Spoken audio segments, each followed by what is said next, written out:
ಬರಕ್ ಹೇಳಿದ್ರಂತೆ. ನೀನ ಹೊಡೆದಿದ್ದು? ಅಣ್ಣ ಅಲ್ಲ, ನೀನ ಹೊಡೆದಿದ್ದು. ನೀವೇನು ಹೇಳ್ತೀರ ನಂಗೆ ಅರ್ಥ ಆಗ್ತಿಲ್ಲ ಅಣ್ಣ. ಹೌದೌದೌದೌದು, ನಿನ್ಗೆ ಅರ್ಥ ಆಗಲ್ಲ, ನಿಂಗೆ ಅರ್ಥ ಆಗಲ್ಲ.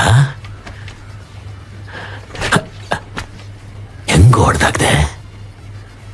ನಾನೇನು ತೊರೆ ನೀನ್ ತಾನೇ ಹೊಡೆದಿದ್ದು. ಅಣ್ಣ, ನನ್ನ ಹೆಸರು ಕಾತವರಾಯನ್. ನನಗಿಬ್ಬರು ತಮ್ಮಂದ್ರು, ಒಬ್ಳು ತಂಗಿ ಇದ್ದಾಳೆ. ನಾನು ಅಂಜನಾಪುರದಲ್ಲಿ ಒಂದು ಫಾಸ್ಟ್ ಫುಡ್ ಅಂಗಡಿ ನಡೆಸ್ತಾ ಇದ್ದೀನಿ. ನೀವು ತಪ್ಪು ತಿಳ್ಕೊಂಡು ಕರ್ಸಿದ್ದೀರಣ್ಣ. ಒಬ್ಬನೇ ಹೊಡೆದಾಗ್ತೀಯಾ ಇಲ್ಲ ಗುಂಪಾಗಿ ಹೋಗಿ ಹೊಡೆದಾಗ್ತೀಯಾ? ಅಣ್ಣ, ನೀವು ಮಾತಾಡ್ತಿರೋದು ನಂಗೆ ಅರ್ಥ ಆಗ್ತಿಲ್ಲ. ನೀನೊಂದು ಕೆಲಸ ಮಾಡು, ನನ್ನ ಜೊತೆಗೆ ಬಂದು ಸೇರ್ಕೋ. ಅಣ್ಣ, ನೀವು